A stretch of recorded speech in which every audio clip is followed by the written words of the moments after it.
তবে তার আগে একটা প্রশ্ন আছে। বলুন। কিন্তু এখানে কেন? আমার ঘরে চলুন। বাড়ির সামনে দরজা দিয়ে ঢুকে ডান দিকে দোতলায় যাবার সিঁড়ি, আর বাঁ দিকে বিকাশবাবুর ঘর। বাকি কথা ঘরে বসেই হলো। ফেলুদা বলল, আপনি গণেশের কথাটা জানতেন নিশ্চয়ই? অনেক দিন থেকেই জানি। মগনলাল যেদিন উমানাথ বাবুর সঙ্গে দেখা করতে আসেন সেদিন আপনি বাড়িতেই ছিলেন? হ্যাঁ, আমি মগনলালকে রিসিভ করে বৈঠকখানায় বসাই। তারপর ভরদ্বাজকে দিয়ে দোতলায় মিস্টার ঘোষালের কাছে খবর পাঠাই। তারপর আমি নিজের ঘরে চলে আসি। দুজনের মধ্যে যে কথা কাটাকাটি হয়েছিল সেটা আপনি জানতেন না? আমার ঘর থেকে বৈঠকখানার কথাবার্তা কিচ্ছু শোনা যায় না।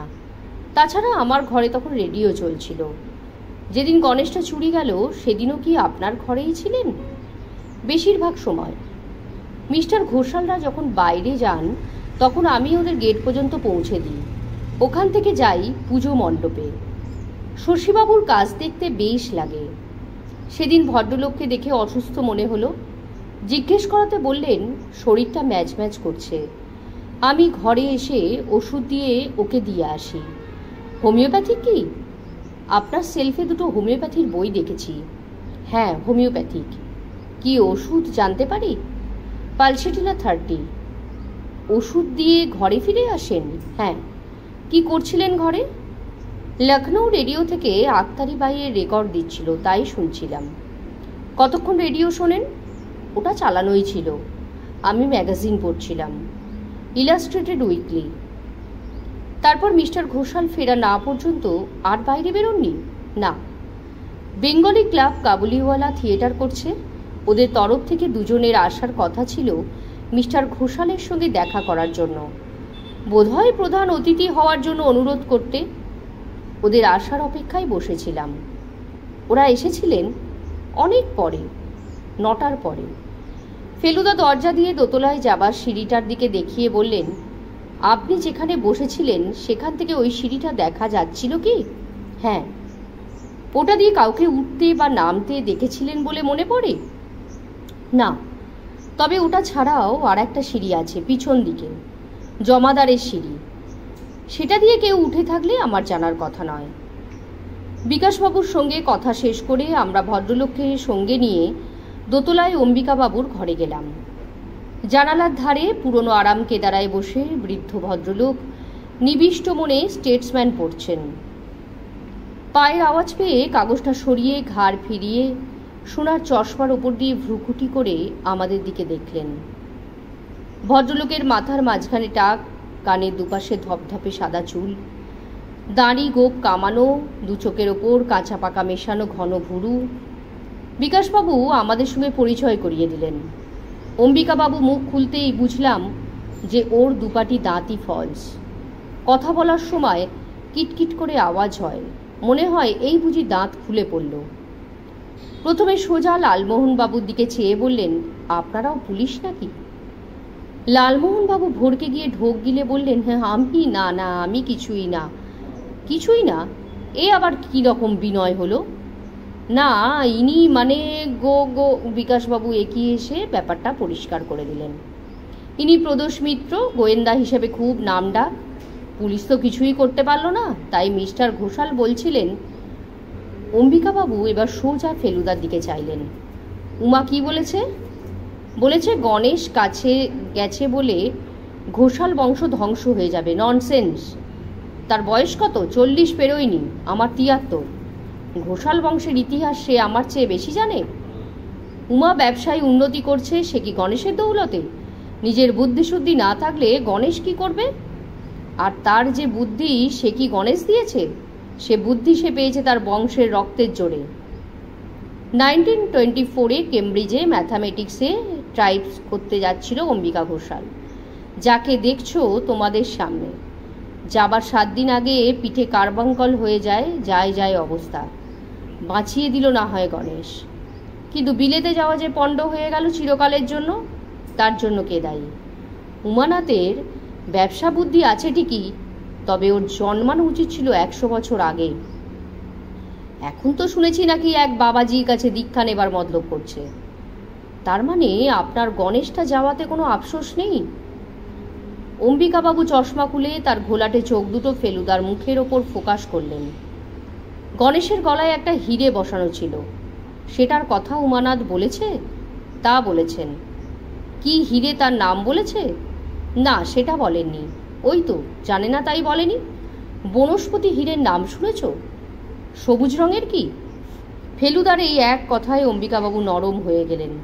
দৃষ্টিটা নামিয়ে নিয়ে বললেন, তুমি এ বিষয়ে কিছু জানো টানো দেখছি। অত্যন্ত রেয়ার হিরে। আমার আফসোস হয়েছে কেন জানো? শুধু দামি জিনিস বলে নয়। দামি তো বটেই, ওটার জন্য কত ট্যাক্স দিতে হচ্ছিল শুনলে তোমার মাথা ঘুরে যাবে। আসল কথা হচ্ছে, ইট ওয়াজ আ ওয়ার্ক অফ আর্ট। এসব লাখটাকে আমি বিশ্বাস করি না। ওই টেবিলের ওপর দেরাজেই কি চাবিটা ছিল? ফেলুদা প্রশ্ন করল। অম্বিকাবাবুর আরাম কেদারা থেকে 3-4 হাত দূরেই দুটো জানালার মাঝখানে টেবিলটা। এটা ঘরের দক্ষিণ দিক, সিন্দুকটা রয়েছে উত্তর পশ্চিম কোণে। দুটোর মাঝখানে একটা প্রকাণ্ড আদ্যিকালের খাট, তার উপর একটা 6 ইঞ্চি পুরু তোষকের ওপর শীতল পাটি পাতা। অম্বিকাবাবু ফেলুদার প্রশ্নের কোনো জবাব না দিয়ে উল্টে আর একটা প্রশ্ন করে বসলেন। আমি সন্ধেবেলা নেশা করি, সেটা উমা বলেছে? আগে হ্যাঁ। ফেলুদা এত নরমভাবে কারোর সঙ্গে কোনো দিন কথা বলেনি। অম্বিকাবাবু বললেন, গণেশ নাকি চাইলেই সিদ্ধি দেন। আমি খাই আফিং। সন্ধ্যের পর আমার বিশেষ হুঁশ থাকে না, কাজেই 7টা থেকে 8টার মধ্যে আমার ঘরে কেউ এসেছিল কি না সে কথা আমাকে জিজ্ঞেস করে ফল হবে না। আপনার চেয়ার এখন যেভাবে রয়েছে সন্ধেবেলাও কি সেইভাবেই থাকে? না, সকালে কাগজ পড়ি তাই জানলা থাকে আমার পেছনে, সন্ধেয় আকাশ দেখি তাই জানলা থাকে সামনে। তা হলে টেবিলের দিকে পিঠ করা থাকে, তার মানে ওদিকের দরজা দিয়ে কেউ এলে দেখতেই পাবেন না? না। ফেলুদা এবার টেবিলটার দিকে এগিয়ে গিয়ে খুব সাবধানে টান দিয়ে দেরাজটা খুলল। কোনো শব্দ হলো না, বন্ধ করার বেলাতেও তাই। এবারও সিন্দুকটার দিকে এগিয়ে গেল। চৌকির ওপরে রাখা পেল্লায় সিন্দুকটা প্রায় আমার বুক অবধি পৌঁছে গেছে। পুলিশ নিশ্চয়ই এটার ভিতরে ভালো করে খুঁজে দেখেছে। বিকাশবাবু বললেন, তা তো খুঁজেইছে, আঙুলের ছাপের ব্যাপারেও পরীক্ষা করে দেখেছে, কিছুই পায়নি। অম্বিকাবাবুর ঘরের দরজা দিয়ে বেরোলে ডাইনে পড়ে নিচে যাবার সিঁড়ি, আর বাঁয়ে একটা ছোট্ট ঘর। ঘরটা দিয়ে ডান দিকে বেরিয়ে একটা চওড়া শ্বেত পাথরে বাঁধানো বারান্দা। এটা বাড়ির দক্ষিণ দিক। পূব দিকে বাগানের নিম আর তেঁতুল গাছের মাঝখানের ফাঁক দিয়ে দেখা যাচ্ছে দূরে গঙ্গার জল সকালের রোদে চিকচিক করছে। আমাদের সামনে একটা সিগারেট দিয়ে নিজে একটা মুখে পুড়েছে, আর একটা বিকাশ তাকে দিয়েছে। আমি মন্দিরের চূড়ো গুনছি। এমন সময় ফুরফুরে হাওয়ায় সঙ্গে উপর দিক থেকে কি যেন একটা জিনিস পাক খেতে খেতে নেমে এসে লালমোহনবাবুর পাঞ্জাবির ওপর পড়ল। লালমোহনবাবু সেটা খপ করে হাতের মুঠোয় খুলতেই দেখা গেল সেটা আর কিছুই না, একটা চুইংগামের র্যাপার। রূপকিনী কুমার ছাতে আছেন বলে মনে হচ্ছে, ফেলুদা বলল। আর কোথায় থাকবে বলুন? বিকাশবাবু হেসে বললেন, তার তো এখন বন্দি অবস্থা। আর তাছাড়া ছাতে আর একটা যিনি নিজস্ব ঘর আছে, সেটা একবার দেখা যায়। নিশ্চয়ই, সেই সঙ্গে চলুন, পেছনের সিঁড়িটাও দেখিয়ে দিই। একরকম লোহার সিঁড়ি হয় যেগুলো বাড়ির বাইরের দেয়াল বেয়ে পাক খেয়ে ওপরে উঠে যায়। এটা দেখলাম সেরকম সিঁড়ি নয়, এটা ইটের তৈরি আর বাড়ির ভেতরেই, তবে এটাও পাকানো সিঁড়ি। ওঠবার সময় ঠিক মনে হয় কোনো মিনার বা মনুমেন্টে উঠছি। সিঁড়ি দিয়ে উঠে সামনেই ছাতের ঘর, আর বাঁদিকে ছাতে যাবার দরজা। ঘরের ভিতরে মেঝেতে উবু হয়ে বসে আছে রুকু, একটা লাল সাদা পেটকাটি ঘুড়ি মাটিতে ফেলে হাঁটুর চাপে সেটাকে ধরে রেখে তাতে সুতো পরাচ্ছে। আমাদের আসতে দেখেই কাজটা বন্ধ করে সোজা হয়ে বসল। আমরা 4 জনে ছোট্ট ঘরটাতে ঢুকলাম। বোঝাই যায় এটা রুকুর খেলার ঘর, যদিও রুকুর জিনিস ছাড়াও আরও অনেক কিছু কোণঠাসা করে রাখা রয়েছে।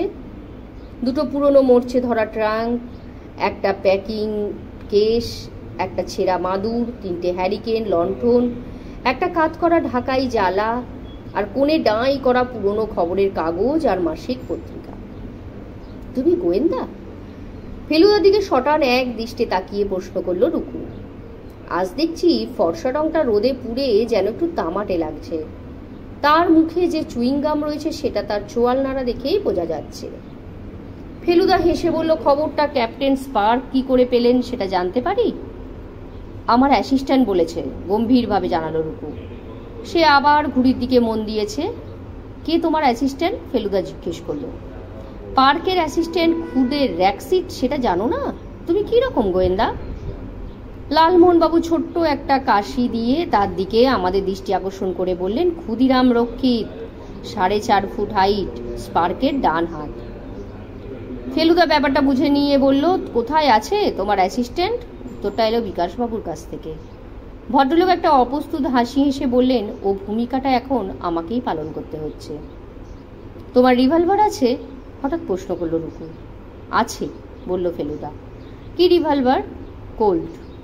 আর হারপুন? হারপুন নেই। তুমি জলের তলায় শিকার করো না? এখন পর্যন্ত প্রয়োজন হয়নি। তোমার ছোড়া আছে? ছোড়াও নেই।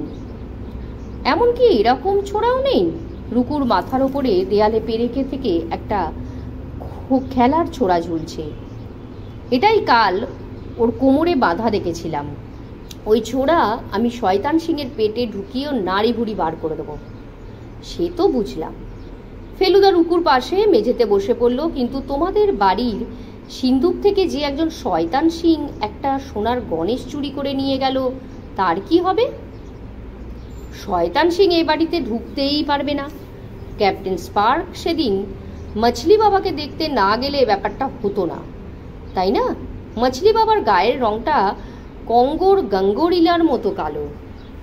সাবাস, বলে উঠল লালমোহনবাবু। তুমি গরিলার গোগ্রাস পড়েছ রুকুবাবু? গাঙ্গোরিলা যে লালমোহনবাবুরই লেখা, গরিলার গোগ্রাসের 90 ফুট লম্বা অতিকায় রাক্ষুসে গরিলার নাম, সেটা আমি জানতাম। গল্পের আইডিয়াটা কিংকং থেকে নেয়া, সেটা লালমোহনবাবু নিজেও স্বীকার করেন। জটায়ুর বর্ণনায় গরিলার গায়ের রং ছিল কোষ্টি পাথরে আলকাতরা মাখালে যেরকম হয় সেই রকম। লালমোহনবাবু ওই বইটা আসলে বলেই ফেলুদার কাছ থেকে একটা কড়া ইশারা পেয়ে থেমে গেলেন। রুকু বলল, গণেশ তো একজন রাজার কাছে আছে, শয়তান সিং পাবেই না, কেউ পাবে না। ডাকু গন্ডারিয়াও পাবে না। আবার অক্রুর নন্দী? দীর্ঘশ্বাস ফেলে বললেন জটায়ু। বিকাশবাবু হেসে বললেন, ওর কথার সঙ্গে তাল রেখে চলতে হলে আগে রহস্য রোমাঞ্চ সিরিজগুলো গুলে খেতে হবে। ফেলুদা এখনো মাটিতে বসে আর চোখে রুকুর দিকে চেয়ে আছে। তার ভাব দেখে মনে হয় যেন সে রুকুর আজগুবি কথাগুলোর ভিতর থেকে আসল মানুষটাকে খুঁজে বার করার চেষ্টা করছে। রুকু তার কথার মধ্যেই দিব্যি ঘুড়িতে সুতো লাগিয়ে চলেছে। এবার ফেলুদা প্রশ্ন করল, কোথাকার রাজার কথা বলছো তুমি রুকু? উত্তর এলো, আফ্রিকা। ঘোষাল বাড়ি থেকে চলে আসার আগে আমরা আরেকজন লোকের সঙ্গে কথা বলেছিলাম। তিনি হলেন শশীভূষণ পাল। শশীবাবু নারকেলের মালায় হলদে রং নিয়ে নিজের তৈরি তুলি দিয়ে কার্তিক ঠাকুরের গালে লাগাচ্ছিলেন। ভদ্রলোকের বয়স 60-65 হবে নিশ্চয়ই। রোগা প্যাকাটি চেহারা, চোখে পুরু কাচের চশমা। ফেলুদা জিজ্ঞেস করাতে বললেন, উনি নাকি 16 বছর বয়স থেকেই কাজ করছেন। তার আদি বাড়ি ছিল কৃষ্ণনগর। ঠাকুরদাদা অধর পাল নাকি প্রথম কাশিতে এসে বসবাস আরম্ভ করেন সিপাহী বিদ্রোহের 2 বছর পরে। শশীবাবু থাকেন গণেশ মহল্লায়। সেখানে নাকি ওরাও ছাড়াও আরও কয়েক ঘর কুমোর থাকে। ফেলুদা বলল, আপনার জ্বর হয়েছিল শুনলাম, এখন ভালো আছেন? আগে হ্যাঁ, সিংহি মশাইয়ের ওষুধে খুব উপকার হয়েছিল। শশীবাবু কথা বলছেন কিন্তু কাজ বন্ধ করছেন না। আপনার কাজ শেষ হচ্ছে কবে? ফেলুদা জিজ্ঞেস করল। আগে পরশুই তো ষষ্ঠী, কাল রাত্রির ভেতরেই হয়ে যাবে। বয়স হয়ে গেল তো, তাই কাজটা একটু ধরে করতে হয়। তাও আপনার তুলির টানে এখনো দিব্যি জোর আছে। আগে এ কথা আপনি বলছেন? আর 8 বছর এই দুর্গা ঠাকুর দেখেই ওই একই কথা বলেছিলেন কলকাতার আর্ট স্কুলের একজন শিক্ষক। এই জিনিসের কদর আর কে করে বলুন? সবাই ঠাকুরকে দেখে, হাতের কাজটা আর কজন দেখে? বিকাশবাবু যেদিন আপনাকে ওষুধ দেন সেদিনই সন্ধ্যায় বাড়ির দোতলার সিন্দুক থেকে একটা জিনিস চুরি হয়ে যায়, এ খবর আপনি জানেন? শশীবাবুর হাতে তুলিটা যেন এক মুহূর্তের জন্য কেঁপে গেল, গলার স্বরটাও যেন একটু কাঁপা। বললেন, আজ 50 বছর হলো প্রতি বছর এসে এই একই কাজ করে যাচ্ছে এই ঘোষাল বাড়িতে, আর আমায় কিনা এসে পুলিশে জেরা করলো। হাতে তুলে নিলে আমার আর কোনো হুঁশ থাকে না, জানেন, নাওয়া খাওয়া ভুলে যাই। আপনি জিজ্ঞেস করুন সিংহী মশাইকে, উনি তো মাঝে মাঝে এসে দাঁড়িয়ে দেখেন। আপনি খোকাকে জিজ্ঞেস করুন, সেও তো এসে চুপটি করে দাঁড়িয়ে দেখে আমার কাজ। কই বলুন তো তারা, আমি ঠাকুরের সামনে ছেড়ে 1 মিনিটের জন্য কোথাও যাই কিনা? শশীবাবুর সঙ্গে আরেকটি বছর কুড়ি ছেলে কাজ করছে। জানলাম ইনি হলেন শশীবাবুর ছেলে কানাই। কানাইকে তার বাপের একটা ইয়াং সংস্করণ বলা চলে। কাজ দেখলে মনে হয় সে বংশের ধারা বজায় রাখতে পারবে। কানাই নাকি গণেশ চুরির দিন 7টার পরে ঠাকুরের সামনে ছেড়ে কোথাও যায়নি। বিকাশবাবু আমাদের সঙ্গে গেট অবধি এলেন। ফেলুদা বলল, আপনাদের বাড়িতে এখন অনেক লোক, তাই আর উমানাথবাবুকে বিরক্ত করলাম না। আপনি শুধু বলে দেবেন যে আমি হয়তো মাঝে মাঝে এসে একটু ঘুরে টুরে দেখতে পারি, প্রয়োজন হলে একে ওকে 2-1টা প্রশ্ন করতে পারি। বিকাশবাবু বললেন, মিস্টার ঘোষাল যখন আপনার উপর ব্যাপারটা ছেড়ে দিয়েছেন তখন তো আপনার সে অধিকার আছেই। বেরোবার মুখে একটা শব্দ পেয়ে ফেলুদার সঙ্গে সঙ্গে আমার চোখটাও বাড়ির ছাদের দিকে চলে গেল। রুকু তার লাল সাদা পেটকাঠিটা সবেমাত্র উড়িয়েছে, সুতোর টানে ঘুড়িটাই হাওয়া কেটে ফরফর শব্দ করছে। রুকুকে এখান থেকে দেখতে পাবার কোনো সম্ভাবনা নেই, তবে তার লাটাই সমেত হাত দুটো মাঝে মাঝে ছাদের পাঁচিলের ওপর দিয়ে উঁকি মারছে। ছেলেটিকে খুব একা বলে মনে হয়। ফেলুদা ঘুড়িটার দিকে চোখ রেখে বলল, সত্যিই কি তাই? বিকাশবাবু বললেন, রুকু উমানাথবাবুর একমাত্র ছেলে। এখানে তো তবু একটি বন্ধু হয়েছে, আপনি তো দেখছেন সুরাজকে। কলকাতায় ওর সমবয়সী বন্ধু একটাও নেই। এখানে এসে অবধি বেশিরভাগ সময়টা ঘরে বসে বাঙালিদের সঙ্গে কথা বলে মাঝে মাঝে ভুলে যেতে হচ্ছিল যে আমরা কাশিতে এসেছি। এখন সাইকেল রিক্সা টাঙা লোকের ভিড় বাঁচিয়ে মদনপুরা রোড দিয়ে হোটেলের দিকে হাঁটতে হাঁটতে আবার কাশির মেজাজটা ফিরে পেলাম। বড় রাস্তার গোলমাল এড়িয়ে হোটেলে যাবার শর্টকাটের গলিটাতে ঢুকে দেখলাম আমরা 3 জনাই। লালমোহনবাবু একটা ছাগলের বাচ্চার পিঠে ছাতা দিয়ে একটা ছোট খোঁচা মেরে বললেন, আমার একটা ব্যাপার কি জানেন ফেলুবাবু, কলকাতা ছেড়ে বাইরে কোথাও গেলেই সেই জায়গার মেজাজটা আমাকে কেমন যেন পেয়ে বসে। সেবার রাজস্থান গিয়ে খালি খালি নিজেকে রাজপুত বলে মনে হচ্ছিল। অন্যমনস্ক হয়ে মাথায় হাত দিয়ে পাগড়ির বদলে টাক ফিল করে রীতিমতো চমকে চমকে উঠছিলাম। এখানে এসে কি একটা জটার অভাব ফিল করে চমকে চমকে উঠছেন? তা ঘাটে গিয়ে যে একটু বৈরাগী বৈরাগী ভাব হয়নি তা বলতে পারি না। আবার এই সব অলিতে গলিতে ঢুকলে মনে হয় কোমরে একটা ছোঁড়া থাকলে হাতলটাতে মাঝে মাঝে বেশ হাত বোলানো যায়। আমি কিন্তু কালকে সেই লোকটাকে আবার দেখেছি। আমি জানি শঙ্করী নিবাস থেকে বেরোবার কিছু পরেই সে আমাদের পিছু নিয়েছে, কিন্তু কালকে ফেলুদার তাচ্ছিল্য ভাবের পর আজ আর কিছু বলতে পারছি না। সকালবেলা গলিতে বিস্তর লোক, কেউ স্নান করে ফিরছে, কেউ বাজার করে ফিরছে, কিছু বুড়ো দাওয়ায় বসে আড্ডা মারছে, এখানে ওখানে বাচ্চার দল হই হল্লা করছে। তারই মধ্যে পিছন ফিরলে চাপা পায়জামার ওপর গাঢ় বেগনি চাদর মুড়ি দেয়া লোকটাকে দেখতে পাচ্ছি আমাদের 20-30 হাত পিছনে সমানে আমাদের ফলো করে চলেছে। লালমোহনবাবু বললেন, আপনার এই গণেশের মামলাটি বিলক্ষণ ডিফিকাল্ট বলে মনে হচ্ছে মশাই। ফেলুদা বলল, কোনো মামলা একটা বিশেষ অবস্থায় পৌঁছানোর আগে সেটা সহজ কি কঠিন তা বোঝা সম্ভব নয়। আপনার কি ধারণা সেই স্টেজে পৌঁছে গেছে? যায়নি বুঝি? একেবারেই না। কিন্তু যিনি আসল ভিলেন তার পক্ষে তো ও জিনিস চুরি করার কোনো স্কোপই ছিল না। কাকে ভিলেন ভাবছেন আপনি? কেন, ওই যে মেঘরাম না মেঘলাল না কি বললে, যাকে দেখলুম মছলি বাবার ওখানে? আপনার কি ধারণা মেঘরাজ গণেশ চুরি করার জন্য নিজেই পাঁচিল টপকে ঘোষাল বাড়িতে ঢুকবেন? এজেন্ট লাগাবে বলছেন? সেটাই স্বাভাবিক নয় কি? আর তাছাড়া সে শাসিয়ে গেছে বলে যে সেই চুরি করেছে এমন নাও হতে পারে। লালমোহনবাবু একটুক্ষণ চুপ করে থেকে হঠাৎ যেন শিউরে উঠে বললেন, ওরকম কাঁধ দেখিনি মশাই। না জানি সামনের দিক থেকে কিরকম দেখতে। ওর মাথায় একজোড়া শিং লাগিয়ে বিশ্বনাথের গলিতে ছেড়ে দিলে নিঘাত ঢু মারবে। ক্যালকাটা লজে ঢুকে সামনেই আপিস ঘর, ম্যানেজারের চেয়ার ছেড়ে আরও 3টে চেয়ার আর একটা বেঞ্চি আছে। সেগুলিতে 2-3 জন করে নিরঞ্জনবাবুর আলাপি লোক প্রায় সব সময় বসে আড্ডা মারে। আজ ঢুকে দেখলাম নিরঞ্জনবাবুর উল্টো দিকে একজন প্যান্ট শার্ট পরা বেশ জোয়ান লোক বসে চা খাচ্ছে আর হাত নেড়ে নিরঞ্জনবাবুকে কি যেন বোঝাচ্ছেন। আমাদের ঢুকতে দেখেই ম্যানেজার মশাই পান মুখে এক গাল হেসে বললেন, হে হেই তো ইনি, আপনার জন্য প্রায় 20 মিনিট বসে। আলাপ করিয়ে দিই, সাব ইন্সপেক্টর তেওয়ারি আর ইনি। নিরঞ্জনবাবু পর পর আমাদের 3 জনের নাম মনে বলে বললেন, ভয় নেই, হিন্দি বলতে হবে না, ইনি দিব্যি বাংলা বলেন। তেওয়ারি ফেলুদার দিকে এক দৃষ্টে চেয়ে আছেন, চোখের কোণে হাসি এই এলো বলে আর ফেলুদার চোখে ভ্রুকুটি, সেটাও মনে হচ্ছে একটা হাসির অপেক্ষায় রয়েছে। সে কি মশাই, ফেলুদার ভ্রুকুটি হাওয়া, আপনি এলাহাবাদে ছিলেন না? দারোগা সাহেব ঝকঝকে দাঁত বার করে হেসে ফেলুদার হাত ধরে ঝাঁকুনি দিয়ে বললেন, আমি শিওর ছিলাম না আপনি চিনবেন কিনা। চেনা মুশকিল, গোঁপটা যা ছিল তার 4 ভাগের 1 ভাগ হয়ে গেছে, রোগাও হয়েছেন বেশ খানিকটা। ভদ্রলোক ফেলুদার সামনে লম্বা আর গড়নেও ফেলুদার মতোই ছিমছাম। বছরে 2-1 আগে এলাহাবাদে ফেলুদার একটা কেস পড়েছিল, পুলিশ ম্যাচে পড়ে গিয়েছিল, কিন্তু ফেলুদা 2 দিনের মধ্যে সমস্যার সমাধান করে দিয়ে 4 দিনের ভেতর কলকাতায় ফিরে এসেছিল। বুঝলাম সেইবারই তেওয়ারির সঙ্গে আলাপ হয়। আমি মিস্টার ঘোষালের কাছে গিয়েছিলাম কাল রাতে আপনি চলে আসার পর, তখনই শুনলাম আপনি এসেছেন আর ক্যালকাটা লজে আছেন।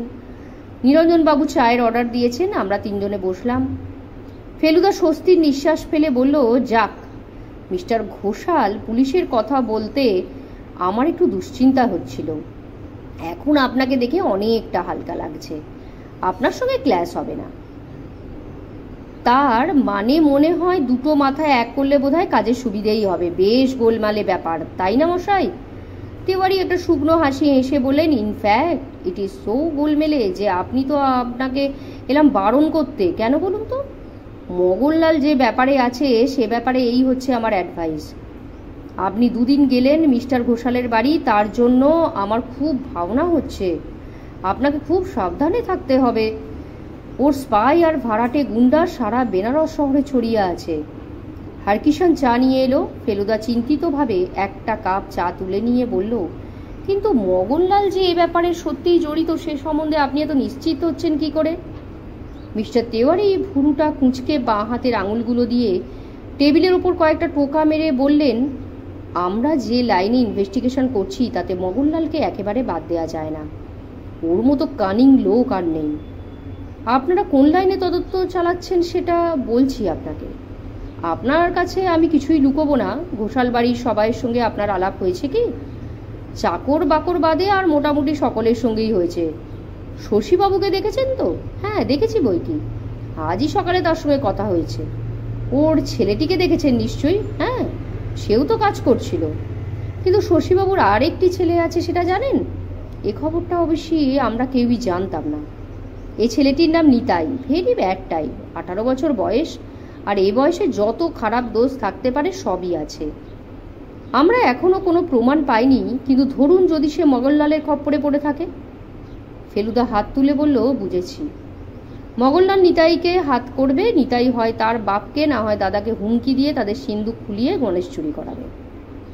এক্স্যাক্টলি বললেন মিস্টার তিওয়ারি।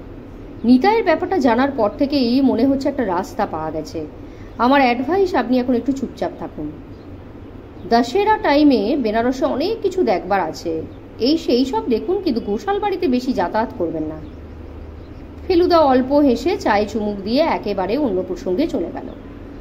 আপনারা মাছলি বাবা সম্বন্ধে কোনো তদন্ত করার প্রয়োজন বোধ করছেন না? তেওয়ারি হাতের কাপটা টেবিলের ওপর রেখে একটা প্রাণ খোলা হাসি এসে বলল, আপনাদের এর ভিতরে মছলি বাবা দর্শন হয়ে গেছে? কি মনে হলো? তদন্তের কথা যখন তুললাম তখন খুব যে একটা ভক্তি জাগেনি মনে, সেটা নিশ্চয়ই বুঝতে পারছেন। সে তো আপনার কথা হলো, কিন্তু আপনি তার ভক্তদের দেখেছেন? আপনি ইনভেস্টিগেশনের কথা বলছেন। খোলাখুলিভাবে কিছু করতে গেলে ভক্তরা আমাদের আস্ত রাখবে। কথাটা বলে মিস্টার তেওয়ারি আর চোখে নিরঞ্জনবাবুর দিকে চাইতে ভদ্রলোক হাত তুলে বলে উঠলেন, আমার দিকে কি দেখছেন মশাই? আপনাদের ভক্তি মানে কি? ভক্তি টক্তি কিচ্ছু না। মছলি বাবা হলেন আমাদের ছকে ফেলা একঘেয়ে জীবনের সামান্য একটু ব্যতিক্রমের ছিটে ফোটা, ব্যাস। ফেলুদা বলল, একটা জিনিস আপনি করতে পারেন মিস্টার তিওয়ারি। হরিদ্বার আর এলাহাবাদে খবর নিয়ে দেখতে পারেন সেখানে গত মাসখানেক আগে মছলি বাবা নামে কোনো সিদ্ধ পুরুষের আবির্ভাব ঘটেছিল কিনা। ভেরি গুড, এটা করতে কোনো অসুবিধা নেই। আমি 2 দিনের মধ্যে আপনাকে ইনফরমেশন এনে দেবো। দারোগা সাহেব ঘড়ি দেখে উঠে পড়লেন। দরজার মুখে ভদ্রলোক ফেলুদার পিঠ চাপড়ে বললেন, একদিন চৌকে আমাদের থানায় আসুন না, কিরকম কাজ হচ্ছে দেখে যান। আর তিওয়ারি গম্ভীর, আমি আপনাকে সিরিয়াসলি বলছি, আপনি যত ইচ্ছে হলিডে করুন, কিন্তু এ ব্যাপারে জড়াবেন না। দুপুরের ডাল ভাত, কপির তরকারি, মাছের ঝোল আর দইয়ের সঙ্গে জিলিপি খেয়ে আমরা হোটেল থেকে বেরিয়ে পান কিনলাম। লালমোহনবাবুকে এমনিতে কখনো পান খেতে দেখিনি। এখানে দেখলাম 7 রকম মশলা দেওয়ার উপর তবক দিয়ে মোড়া একটা প্রকাণ্ড পান 4 আঙুল দিয়ে ঠেলে মুখের ভিতর পুরে দিব্যি চিবোতে লাগলেন। আমরা কোনো বিশেষ জায়গায় যাব বলে বেরিয়েছি কিনা জানি না, কারণ ফেলুদা কিচ্ছু বলেনি। লালমোহনবাবু একবার আমার কানের কাছে মুখ এনে ফিসফিস করে বললেন, তোমার দাদা বোধহয় সেই হালুই করে দোকানে গিয়ে রাবড়ি খাবেন। আমার ধারণা কিন্তু অন্য রকম, যদিও সেটা আমি মুখে প্রকাশ করলাম না। ফেলুদাকে অনুসরণ করে আমরা হোটেলের উল্টো দিকে একটা গলিতে গিয়ে ঢুকলাম। একটু এগিয়ে বুঝতে পারলাম এদিকটায় বাঙালির নাম গন্ধ নেই। লালমোহনবাবু চাদরটিকে ভালো করে জড়িয়ে নিয়ে বললেন, আপনি চোখ কান আর নাকের কথা বললেন, কিন্তু টেম্পারেচারের কথা তো বললেন না। এদিকটায় বেশ শীত শীত লাগছে মশাই। 2 দিকে 3 তলা 4 তলা বাড়ি উঠে গেছে, আর তার মধ্যে দিয়ে এঁকে বেঁকে চলেছে গলি। সূর্যের আলো প্রায় পৌঁছয় না বললেই চলে। ফেলুদা বলল, বেনারসের গলির বেশিরভাগ বাড়িই নাকি 150-200 বছরের পুরনো। রাস্তার দুদিকে দেয়ালের যেখানে সেখানে ছবি আঁকা, হাতি, ঘোড়া, বাঘ, টিয়া, ঘোড়সওয়ার। কারা কখন এঁকেছে জানি না, কিন্তু দেখতে বেশ লাগে। মাঝে মাঝে এক একটা হাতে লেখা হিন্দি বিজ্ঞাপন, তার মধ্যে নওজোয়ান বিড়ি সবচেয়ে বেশি চোখে পড়ে। এতক্ষণ চারিদিকে বেশ চুপচাপ ছিল, এবার ক্রমে ক্রমে কানে নানান রকম নতুন শব্দ আসতে আরম্ভ করলো। তার মধ্যে সব চাপিয়ে উঠছে ঘন্টার শব্দ। ঘন্টার ফাঁকগুলো ভরিয়ে রেখেছে যে শব্দটা, তাকেই বলে কোলাহল। ফেলুদা বলে, এই কোলাহল জিনিসটা খুব মজার। 1000 লোক এক জায়গায় রয়েছে, সবাই নিজেদের মধ্যে সাধারণভাবে কথাবার্তা বলছে, কেউ গলা তুলছে না, অথচ সব মিলিয়ে যে শব্দটা হচ্ছে তাতে কান ফেটে যাবার জোগাড়। এরই মধ্যে বেশ কয়েকটা ষাঁড় আমাদের সামনে এসে পড়েছে, আর প্রতিবারই লালমোহনবাবু বলে উঠেছেন, ওই দেখুন মেঘরাম। শেষটায় ফেলুদা বলতে বাধ্য হলো যে তার ধারণা মেঘরাজের চেয়ে ষাঁড় জিনিসটা অনেক বেশি নিরীহ এবং নিরাপদ। আমি মশাই একজন ডাক সাইডে প্রতিদ্বন্দ্বী কল্পনা করে মনে উৎসাহনার চেষ্টা করছি, আর আপনি বারবার ষাঁড়ের সঙ্গে তুলনা করে তাকে খাটো করছেন। চোখ কান আর নাককে একসঙ্গে আক্রমণ করতে বিশ্বনাথের গলির মতো আর কিছু আছে কিনা জানি না। এখানে এসে আর নিজের ইচ্ছে মতো হাঁটা যায় না, ভিড় যেদিকে নিয়ে যাবে সেদিকেই যেতে হয়। আমরাও এগিয়ে চললাম ভিড়ের সঙ্গে। দর্শন হবে বাবু, বাবু বিশ্বনাথ দর্শন হবে। পান্ডারা 4 দিক থেকে ছেকে ধরেছে। ফেলুদা নির্বিকার। আমরা 3 জনাই তাদের কথায় কান না দিয়ে যদ্দূর পারি ধাক্কা বাঁচিয়ে, পকেট বাঁচিয়ে, রাস্তার পিছল জায়গাগুলো বাঁচিয়ে এগিয়ে চললাম। লালমোহন বাবুর মনে যতই ভক্তিভাব জাগুক না কেন, ওর চোখ কিন্তু চলে গেছে মন্দিরের সোনায় মোড়া চূড়োর দিকে। একবার ফেলুদাকে কি যেন প্রশ্নও করলেন চূড়োর দিকে আঙুল দেখিয়ে। গোলমালে কি বললেন শুনতে পেলাম না, তবে ক্যারেট কথাটা কানে এলো। চূড়োর দিকে চাইতে গিয়েই দেখি চোখে পড়ল আকাশে 10-12টা চিল চক্কর দিচ্ছে, আর তারই একপাশে একটা লাল সাদা পেট কাটা ঘুড়ি গোঁত খেয়ে মন্দিরের পেছনে অদৃশ্য হয়ে গেল। ফেলুদাও ঘুড়িটাকে দেখেছে। আমরা 2 জন ফেলুদারই পিছন পিছন আরও খানিকটা এগিয়ে গেলাম, যদি আবার ঘুড়িটাকে দেখা যায়। হ্যাঁ, ওই তো আবার দেখা যাচ্ছে লাল সাদা পেটকাটি, ওই তো ওপর দিকে উঠল, আর ওই তো আবার গোঁত খেয়ে নিচের দিকে নেমে একটা 4 তলা বাড়ির পিছনে অদৃশ্য হয়ে গেল। মোস্ট ইন্টারেস্টিং, চাপা গলায় বললেও ফেলুদার ঠিক পাশেই থাকা ওর কথাটা আমি শুনতে পেলাম। লালমোহনবাবু বললেন, শুধু ইন্টারেস্টিং কেন বলছেন মশাই? আমার কাছে তো ডিস্টার্বিং বলেও মনে হচ্ছে। মানে ঘুড়িটার কথা বলছি না, চারিদিকে এত দাঁড়ি আর জটার মধ্যে মেঘরামের কত স্পাই ঘোরাফেরা করছে ভাবতে পারেন? একটি লোক তো আপনার দিক থেকে চোখ ফেরাচ্ছে না। আমি আর চোখে ওয়াচ করে যাচ্ছি প্রায় 3 মিনিট ধরে। ফেলুদা আকাশের দিক থেকে চোখ না নামিয়েই বলল, গোঁফ দাড়ি, জটা, যষ্টি, কমণ্ডুল আর গায়ে টাটকা নতুন কেনা হিন্দি নামা বলি তো? ফুল মার্কস, বললেন জটায়ু।